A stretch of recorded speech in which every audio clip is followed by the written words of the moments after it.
नहमदहु व नुसल्ली व नुसल्लिमु अला रसूलिहिल करीम अम्मा बाद फ़अऊज़ु बिल्लाहि मिनश शैतानिर रजीम बिस्मिल्लाहिर रहमानिर रहीम वला तुबाशिरूहुन्ना व अंतुम आकिफून फ़िल मसाजिद।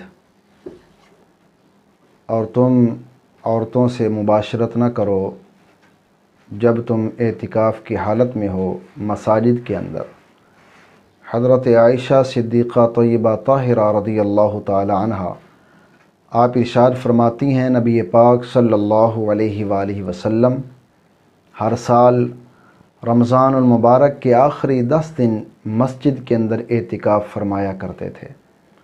और जिस साल आप अलैहिस्सलातु वस्सलाम की वफ़ात हुई उस साल अल्लाह के नबी ने रमज़ानुल मुबारक के आखिरी 20 दिन एतिकाफ़ फरमाया।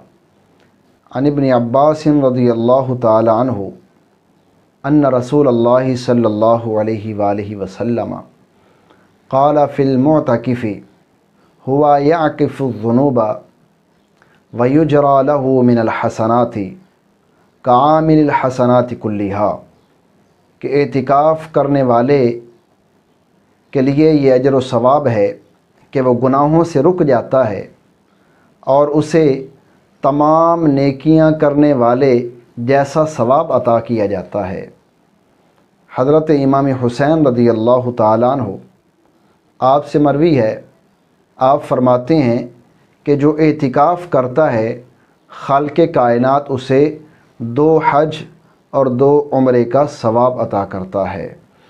और जो एतिकाफ़ करता है उसके मुताल्लिक़ क़ुयूद आप अलैहिस्सलातु वस्सलाम ने बयान की कि एतिकाफ़ करने वाला रोज़े की हालत में हो और एतिकाफ़ जमात वाली मस्जिद के अंदर हो। एतिकाफ़ करने वाला ना मरीज़ की अयादत के लिए जा सकता है, ना नमाज जनाज़ा के अंदर शरीक हो सकता है, ना औरत को हाथ लगा सकता है, ना उससे मुबाशरत कर सकता है। हाँ, वो ज़रूरत जिससे छुटकारा नहीं है उसके लिए वो मस्जिद से बाहर जा सकता है। अल्लाह रब्बुल इज़्ज़त की बारगाह में दुआ गो हूँ खालिक़े कायनात अमल की तौफ़ीक़ अता फ़रमाए। व आखिरु दावा अनिल हम्दुलिल्लाहि रब्बिल आलमीन।